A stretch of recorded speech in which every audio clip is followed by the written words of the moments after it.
Hey everybody, Digger coming at you with a different kind of thing. I want to talk about classic cars and owning classic cars for however long you own your classic car.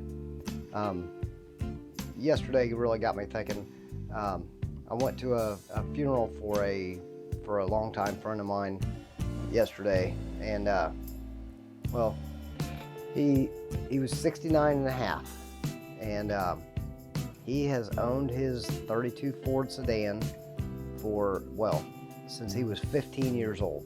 He's had the same car, and everybody knew Chuck from the 32 Ford for, many years, as long as I can remember, obviously. I was born in 66, and he already had it by then. But I'm the guy that I buy cars and I'll put my heart and soul in them for a year or two, and then I sell it off and I buy another one and I start over, just because that's what I like to do. I like to tinker and play around with them, or at least I did. I don't know. Things have changed a little bit now, but Chuck had that car for all those years. There's another guy down the street that's got a square body, 65, 66 Nova Chevy 2, and he's had that for as long as I can remember. We've got a lot of people here in the Dayton, Ohio area that have had their vehicles for many, many years, and that's the one vehicle that they're known for. Anytime you see that vehicle, you think of that person. And that's totally fine. Everybody's got their own thing. Like I say, me personally, I tend to flip vehicles. I guess I get bored with them after a while. I do things to them up to a certain point, and then I'm done with it. I sell that one off. And I've always had a thing that as long as I had fun with it, I don't really care what I sell it for. When I'm done with it, I'm done with it, and I just ship it down the road. I had my 67 Cadillac hearse. It was made by Superior Crown. I bought for was it $200, I think, back in 1989. I had that car for till 97, and I figure I put about $7,000 in it over that period of time.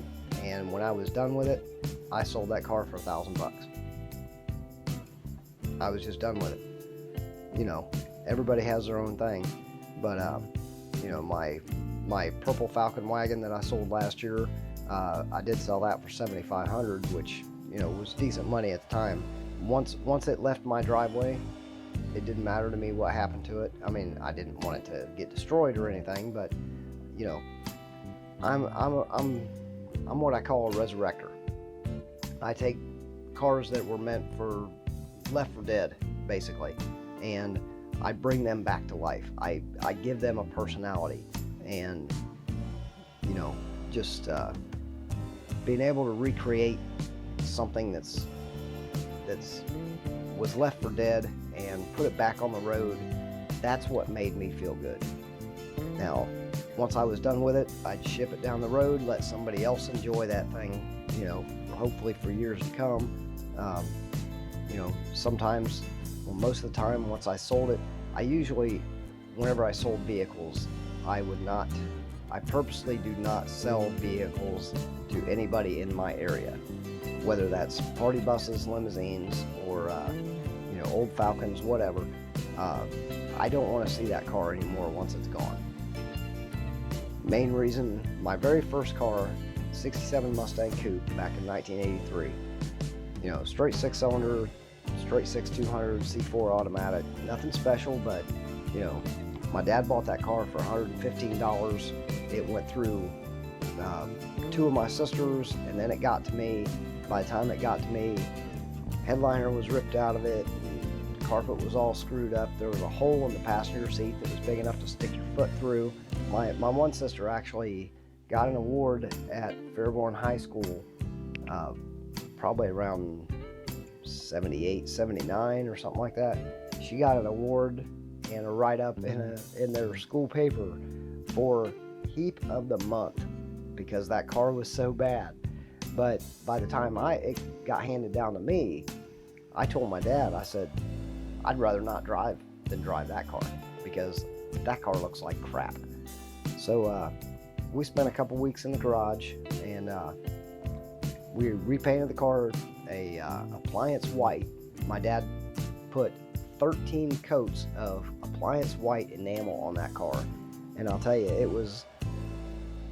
the paint was so thick on that car, and he did that because the car had so much Bondo in it.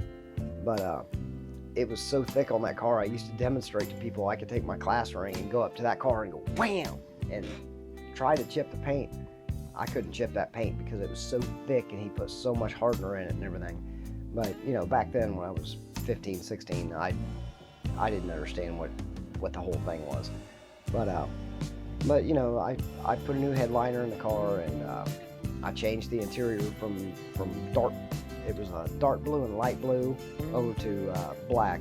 Everything except the driver's seat. Never did get a chance to find a black driver's seat for it. But that was my first car, and I put my heart and soul into that car.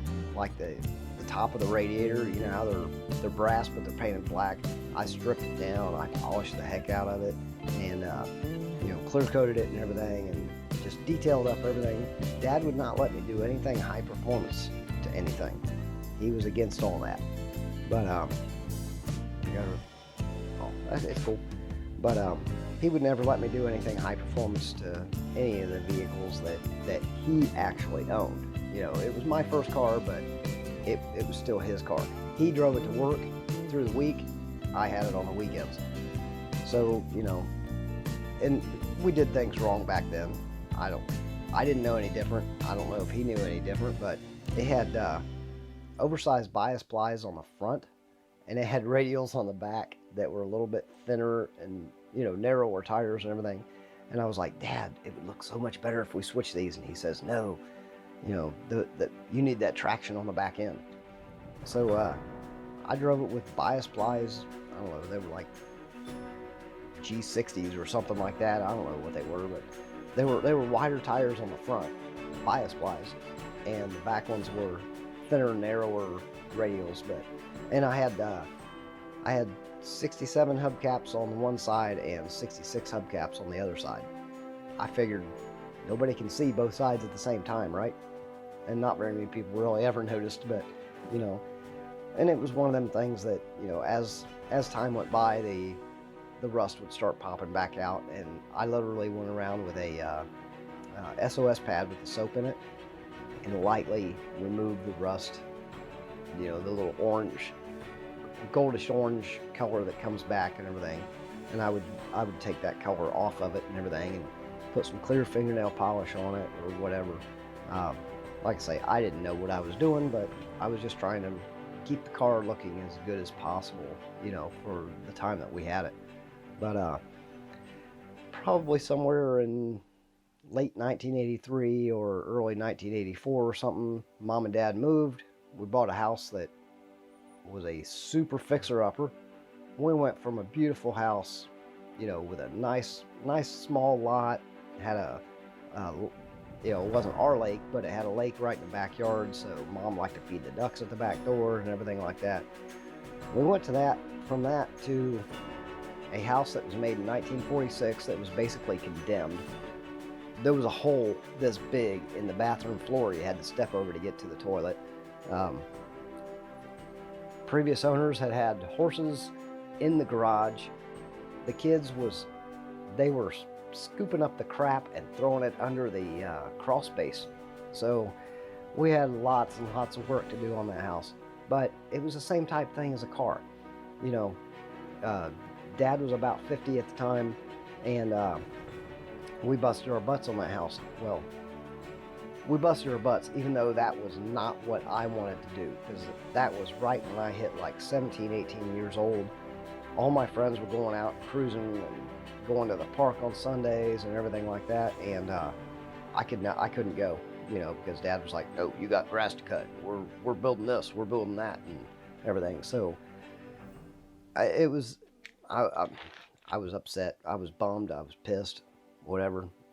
I missed out on a lot of fun that all my friends had, and I think that's part of the reason why I kept going back to cars, because even though I was getting older and I bought my house and this and that and everything, I never felt like I got that car bug, or well, just the whole teenage kid thing. I never felt like I got to enjoy that because of my dad forcing me to work on the house.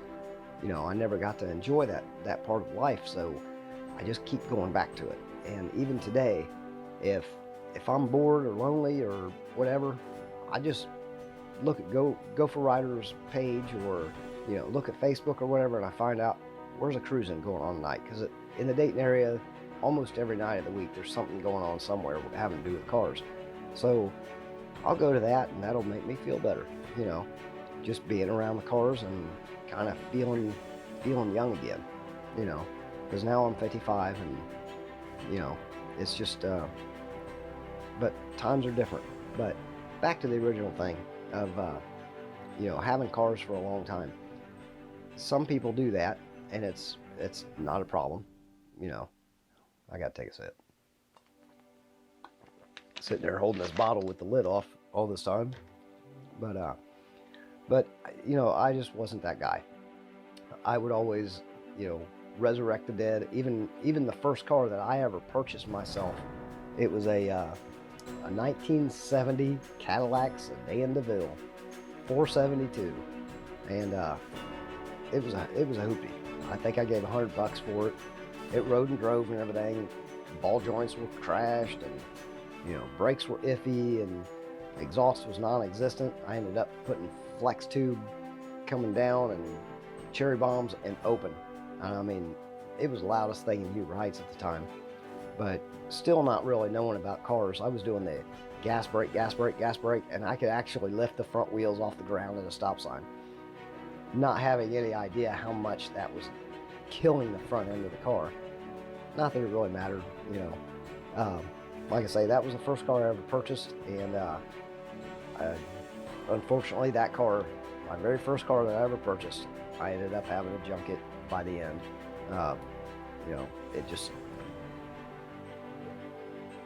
It had seen its time. It had already seen its time before I bought it, but I had to put a timing chain in it, and that was my first timing chain I ever did. Dad was a Ford guy. He was burnt out from helping my brother over the years, because my brother was 10 and a half years older than me. He went through the car thing 10 years before me. And of course, at that time, now, Dad's got this old house that he's working on and everything. He did not want to have anything to do with cars. Would not help me, would not get up off the couch. I went in there and I said, Dad, my car's spitting and sputtering and everything, and I don't know what's going on. Can you come out and help me out? He's like, nope, I don't know nothing about that stuff. Because he was a Ford guy, he wouldn't come out and work on a GM. So it took me 2.5 weeks of going through Haynes manuals and talking to people and everything like that, and I ended up changing that timing chain by myself. I broke the distributor trying to get it out, and nobody under the sun would come help me figure out anything, do anything or anything, and I didn't know anything. I barely, I knew what wrenches were and what they did and everything like that, but that was like the biggest learning curve of my automotive background. Right there, it was putting a timing chain in a 472, and like I say, the distributor was seized up in it. I tried to use a puller on it, ended up busting the housing and everything, so I had to go junkyard and get another distributor. And of course, back then I had no money, basically. I had little jobs of cutting grass and stuff like that, but nothing was really easy to come by back then. So but I did get it running, and it ran good, and it was bouncing the front tires again. Crazy times, fun times. But then Dad goes and when we sold that Mustang back to the original story, or part of sub-story. When we sold the Mustang, Dad went and bought a 1970 Ford Ranger full-size truck with a 302 in it and a 3 on the tree. And this is where my love of 3 on the tree comes from. But same type thing though. Dad buys this truck and I didn't know how to drive a stick. So I go in there and I said, well, Saturday afternoon, nothing's going on. Dad's not working on the house. I go in and I said, hey Dad, I think it's time I learn how to drive a stick. So I said, can you come out and teach me a little bit? And he goes, he says, didn't even take his eyes off TV. He goes, the keys are hanging in there. Just go out in the driveway and, push the clutch in, start it up, and then put it in a gear, and ease the clutch out. And he says, you'll get the hang of it. That was the extent of my education, on driving a stick shift. So I go out there, I fire up the truck, and we had a little dip that went down into what used to be the garage, which is now a family room. And I got a little bit too close in there, and it started to go down in that dip. And I knew if I let off the brake, I'm going right into the family room. But I just played with it and everything, and I figured out how to feather that clutch. I got it reversed, feathered the clutch out without stalling it and everything. And I thought, hey, this is pretty cool. So then I go back in and I said, well, Dad, I think I got the hang of the clutch and stuff. So I said, can you come out and go around the block with me? He goes, he says, just go on out there. He says, you'll be fine. He says, just stay on the back roads. By that night, man, I was dropping a clutch and burning the tires. I figured out how to drive that thing. But so for the next year or so, I was having a blast with the truck. 302, 3 on the tree, and I was burning them snow tires up there. Because that's what we ran it all year round, with snow tires. And I'm kind of glad we did, because I thinned those things out a little bit, but Dad couldn't really tell just because of the being snow tires. But what was that? Oh, I was going to let you know, on the 67 Mustang, Dad detuned that car, and I didn't know it, but he detuned that car because he knew that I was a young kid.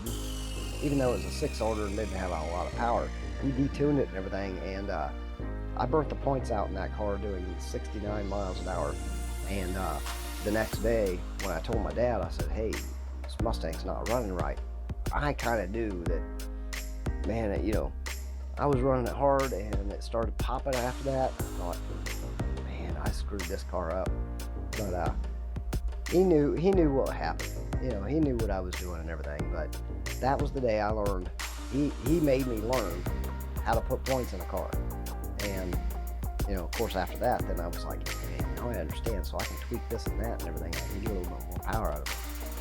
Never did have enough power to burn the tire, but it was a good thing. The 6-cylinder engines keep me out of trouble because I have a heavy foot.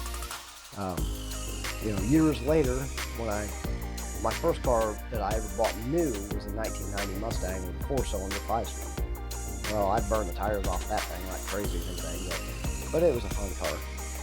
Well, then in 93, I decided I was going to trade up, and I got a 93 5.0 5-speed, and with sunroof and loaded and everything. And I believe I went through 4 complete sets of tires, and I mean, I would burn off the backs and then rotate them to the fronts and burn those off. I went to 4 complete sets of tires and 36,000 miles, just because I was not a speed freak, but I love to go sideways. So every time I got up to an intersection, no cops around, I'd drop the clutch and go through the intersection sideways. And that was my thing. How long can I drift this thing down the road? So I had a blast with that car, but I had done a couple little things, H-pipe and bumper timing and K&N filters and stuff like that. But at that time, like I say, in 89, I bought the 67 Cadillac hearse. So that was my play car. The Mustang was my daily driver. Back then in 93, a 93 5.0 Mustang, that was nothing special. you know. So they weren't really even, they were just starting to get big at drag strips, but I just didn't want to, go out there and beat up on my daily driver, the car I depended on to go to work. So, because by that time I had my degree and I was a mechanical engineer. So, or in mechanical engineering, should I say. But, so the Mustang was a blast. I had a lot of fun with that car. I think I had that one for about 3.5 years. But, I ended up selling that one, in 97 because I wanted to buy a house. And I couldn't afford to have a car payment and a house payment. So, the 93 505 speed had to go bye-bye. So that's when I bought my house. House had a family room where they, previous owners had turned the original one-car garage back into a family room. Well, I didn't need that, so I converted it back into a shop area, back into a garage and everything. As a matter of fact, probably just 2 years ago, I finally put up a garage door back out in the front. Just because of my Purple Falcon, I wanted to be able to paint it and everything in here. So I do have a garage door up in the front now, but I really never open it. But ever since I got my house in 97, I've kind of, rotated cars. I've had a handful of Chevys, I've had a lot of Fords and different stuff and everything, and just like I say, I would get the stuff that needed work because I couldn't afford to go out and buy, a $5,000 car that was cool. I had to buy a $300 car that was a piece of crap and put it back together and make it cool. And then, maybe I could sell it for $5,000 later.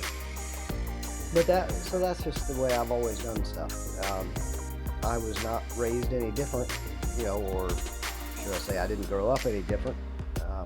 I've always been the type that, buys something left for dead, basically.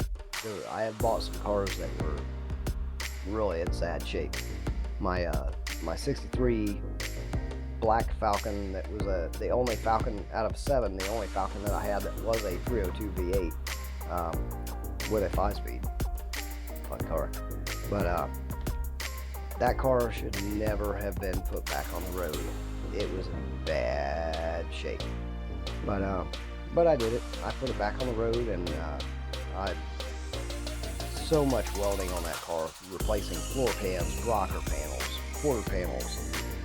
Just, I tore that car down to less than a shell and put it back together and everything. And it was a hot car when it was done. It was so cool. But I think I sold that one back in maybe 2014. I think I sold that one for $6,500, and I thought I'd just killed it. That was a good amount of money for that car back then at that time. But that was a super fun car, and I've got some good memories with that car. Driving it around my shop with no doghouse on it, quarter panels cut off, glass all out of it, and no interior, sitting on a crate and everything, going around the building, burning the tires with it. And a buddy of mine freaked out because I come around the building, full bore into it and everything, and the throttle stuck wide open. And I just reached down, shut the key off, throttle popped back, I turned the key back on, and kept going. And every time I come around the building, I stopped for a minute. I told my buddy, I said, man, that kind of freaked me out. I said, throttle stuck wide open. And he goes, what'd you do? I just reached down, shut the key off, and fired it back up. And every time I come around the building, that throttle would stick. And I just kept doing it, and he was like, man, you're nuts. I said, hey, I had the car at that time for probably a year, and I never drove that car. I had the previous owner back it into my shop, and I tore it apart. I never drove that car until I had it completed, or back together, sort of, kind of, after I'd fixed a lot of stuff. But I was so anxious at the time, I didn't care about the throttle sticking or anything. It was like, I just want to drive it. I just want to feel this thing.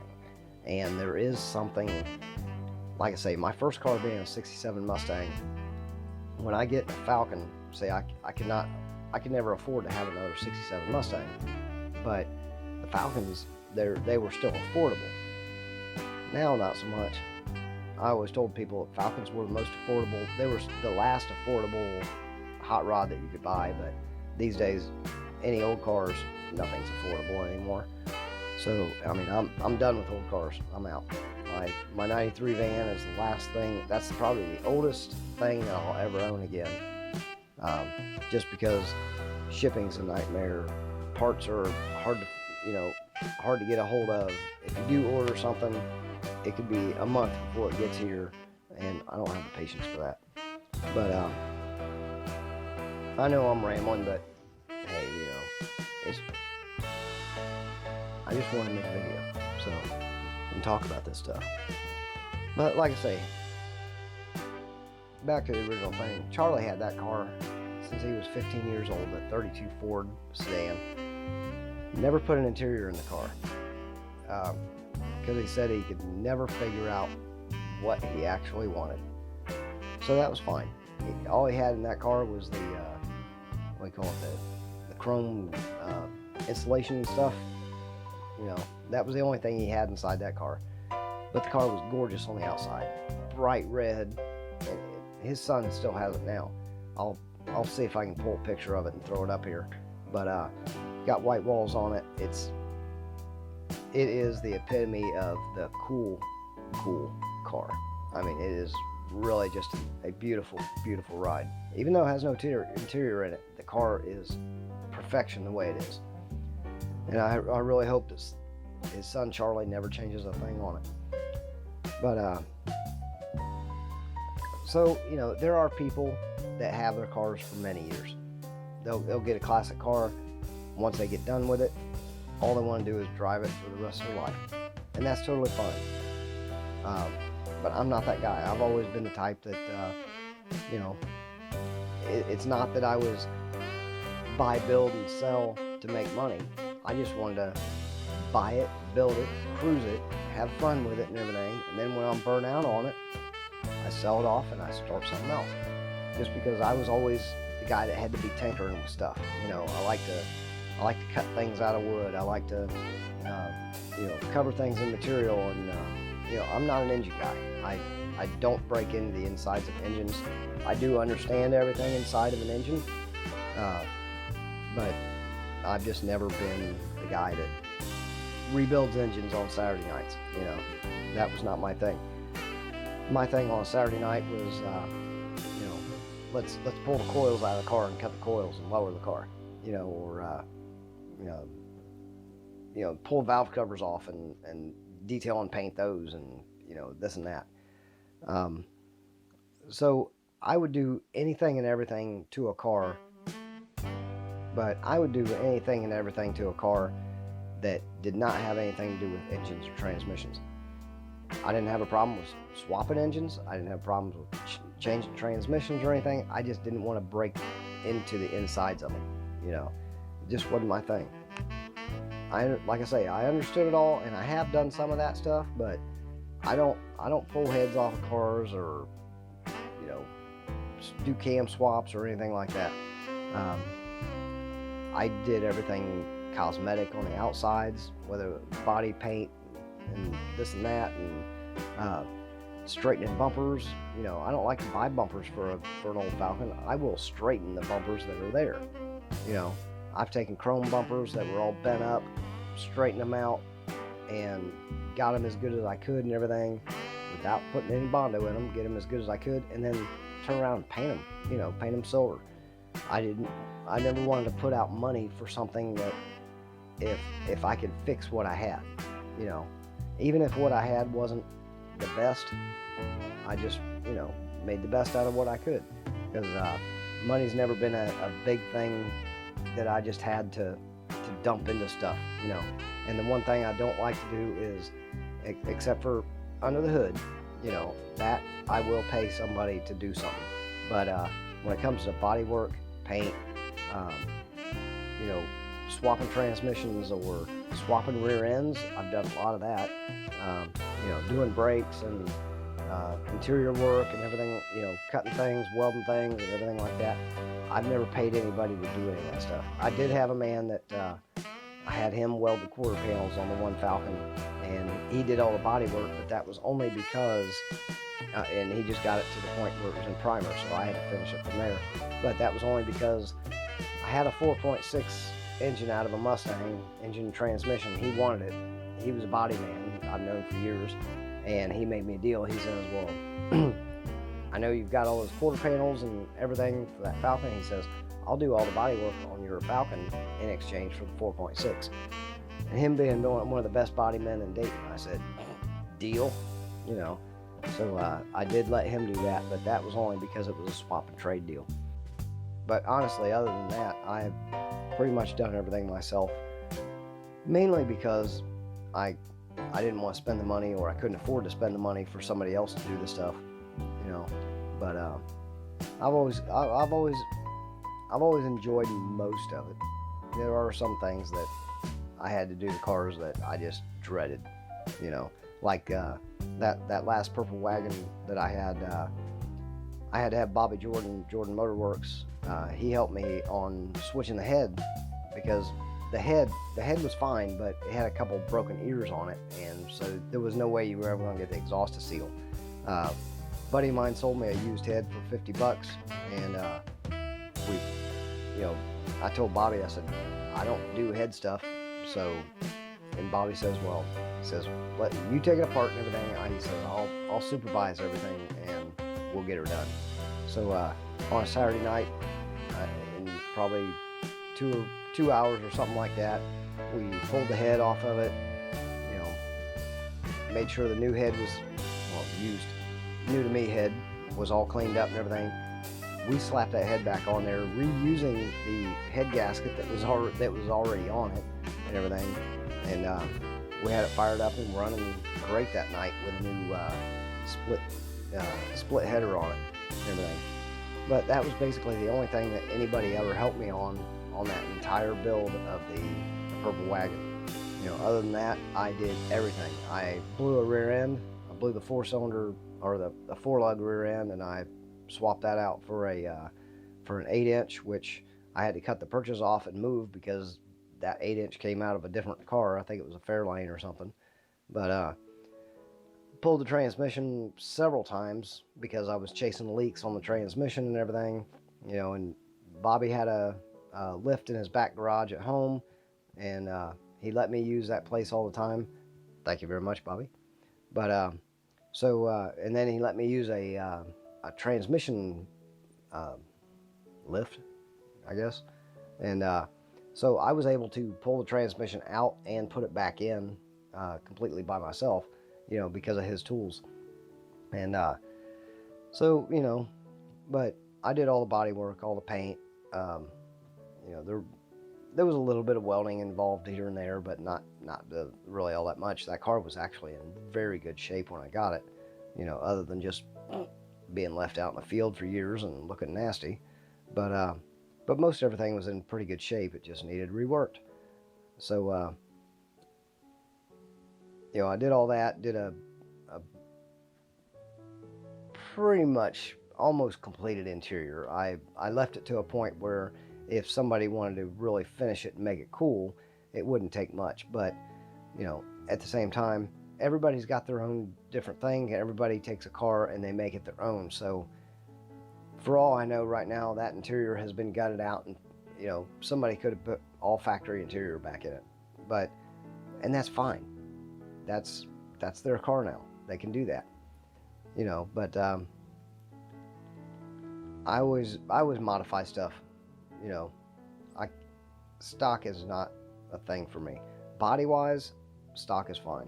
But interiors, I don't really care for old 1963 stock interiors. So I would put in, seats out of a 94 Mustang, with headrests and everything like that. Something, make it more comfortable.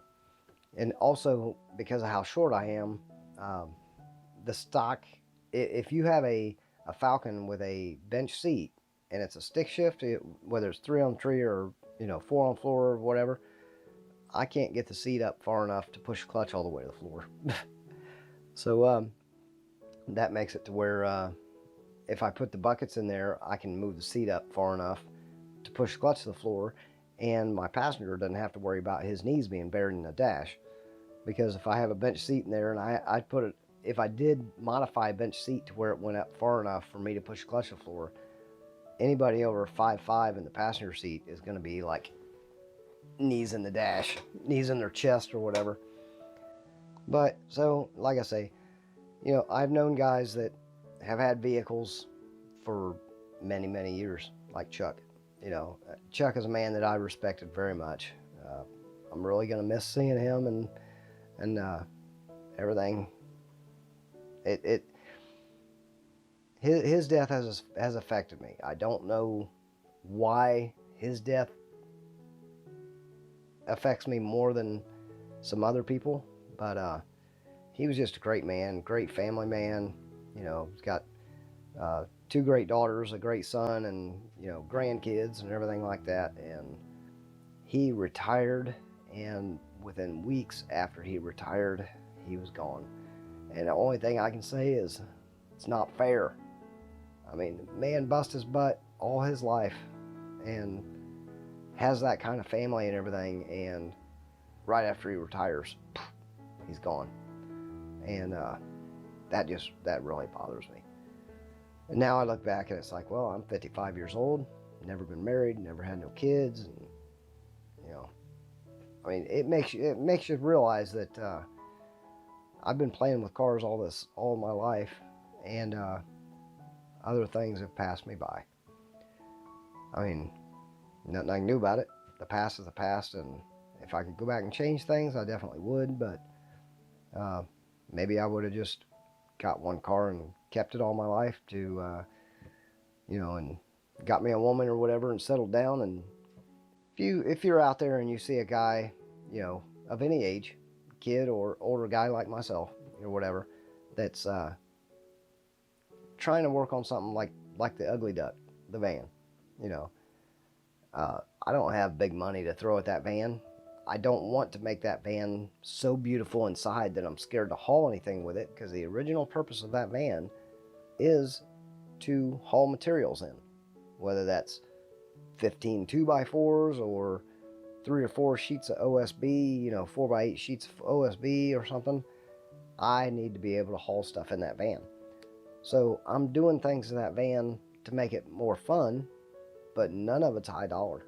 Everything inside that van I basically got for free, pulled out of, I joke around and say I pulled it out of somebody's trash, but stuff that people just put out to the curb and with a sign on it that said free, you know. So I get that stuff. I don't want to put a lot of money in that van. It's a $630 hoopty, but it drives beautiful, and I'm in love with that van right now. I've probably already put more miles on that van than I did on the Falcon all year last year, and this one I'm not scared to. I'll drive it whatever kind of weather. It doesn't matter. If something gets screwed up, oh well. You know, it's just I mean, as it is right now, I still have less than $2,000 in it. So yeah, I might lose a lot of labor, but, you know, if something happened to it, I'll just go find another one, do another one, you know, because a van's a van. But and I don't know, like I say, at my age nowadays, it's like, it's just a car, you know. I mean, that's all they all are. They're just cars. We do get emotional attachments to some of them and everything. My 67 Hearse that I had, like I say, 7-8 years or something like that, I had a hardcore attachment to that car. But like I say, when it was time to go, it was time to go. I was done. When I'm done, I'm done. And I guess I've kind of been like that with women too,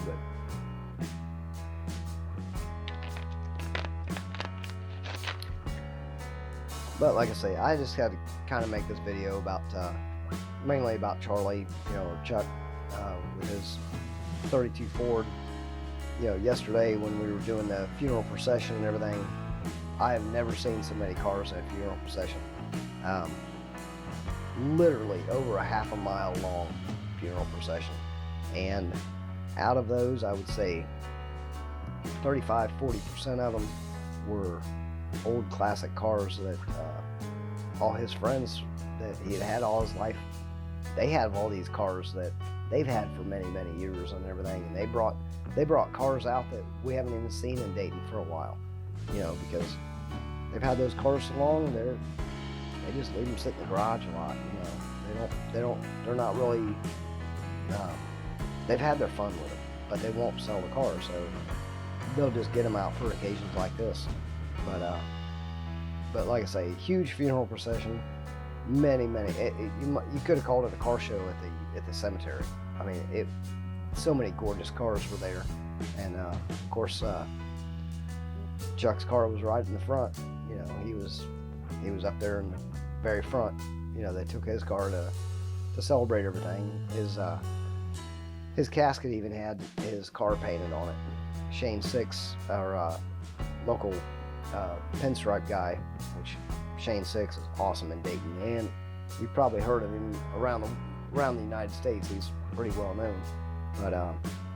But Shane Six striped the casket and painted a little 32 Ford on it and everything. It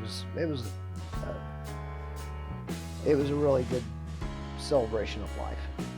But today I haven't really done much because that just affected me yesterday for some reason. And today I've just kind of been a bump on a log, kind of just feeling like I don't know where I'm going in life and stuff. So things like that make you think, and I guess that's why I kind of want to make this little video, kind of let all you guys know, you know, about Chuck. And like I say, I really hope I can remember to put a picture of his car up here on this video. But talk about my life a little bit, and my interaction with vehicles through the years, and why I've done what I've done and everything. And you know, whether it's old classic cars or party buses or whatever, you know, just get out there and do what you want to do. Don't worry about who likes it. Don't worry about what color it is, you know, or if anybody's going to get offended or blah blah blah. It's your car, man. Get out there, do what you want to do to it, have fun with it, and when you're done with it, let somebody else enjoy it and start on another one, you know, or don't, or just, you know, hang on to it forever. But it's your car. Have fun with it, do what you want to do, and just try to enjoy your life. But don't waste it all on cars. Basically, that's what I've done. And you know, that's the only thing I can tell you is there is more to life than cars or party buses or business or, you know, anything. I've pretty much devoted my life over the last 20 years, or close to 20 years, to doing nothing but this limousine stuff. You know, I put my heart and soul in the limousine world and building party buses and everything. And I even put old cars on the back burner for a long time. Didn't even have any old cars there for a long time just because of the party bus thing.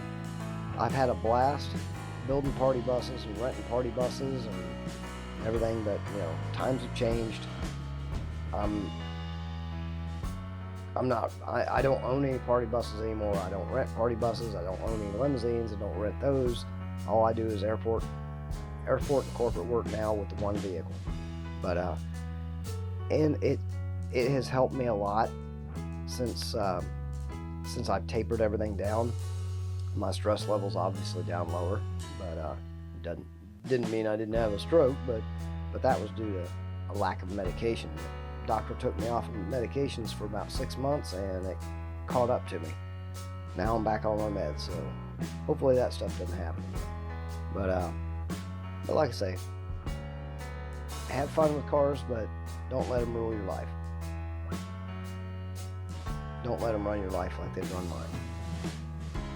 Enjoy your life, find yourself a spouse, make a family, and enjoy life that way. Because I missed that boat. So, like I say, this is all just due to Chuck's funeral yesterday. It's just, twisted my brain up a little bit, made me think, and just figured I don't know if it's sharing anything with you or sharing nothing with you, but